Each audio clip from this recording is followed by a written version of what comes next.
अब हमारे पास में नेक्स्ट क्वेश्चन है बेटा, वो है a particle executing system of mass m find the maximum kinetic energy of the particle. देखो हमारे पास में कोई एक पार्टिकल है जो एस्टेम कर रहा है। एस्टेम करने के लिए हमारे पास में जो x की वैल्यू होती है बेटा a sin ओमेगा टी, ठीक है ना, या ओमेगा टी प्लस फाइव कुछ भी ले सकते हो आप। तो v की वैल्यू होती है a omega cos omega T. तो यहाँ पे जो मैक्सिमम काइनेटिक एनर्जी की बात कर रहे हैं, तो सबसे पहले हमें मैक्सिमम वेलोसिटी निकालनी चाहिए।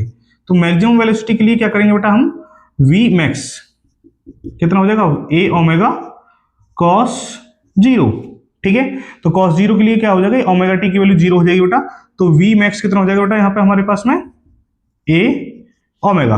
काइनेटिक एनर्जी क्या होती है 1/2 m v स्क्वायर।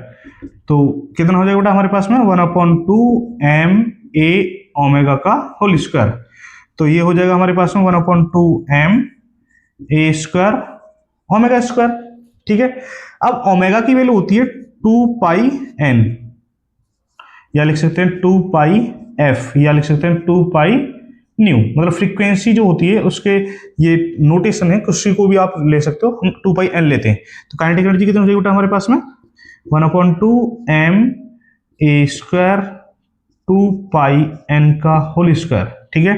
तो इसको करेंगे तो बेटा कितना हो जाएगा 1/2 m a square 4 pi square n square. 4 कितनी बार कटेगा बेटा यहाँ से 2 टाइम्स 2 से। तो के ई काइनेटिक एनर्जी कितनी हो जाएगी बेटा यहाँ पे हमारे पास में 2 pi square m a square n square. तो एसएम जो पार्टिकल कर रहा है उसकी जो फ्रीक्वेंसी है मास पर डिपेंड करती है, एम्पलीट्यूड पर डिपेंड करती है और फ्रीक्वेंसी पर डिपेंड कर रही है, ठीक है ना।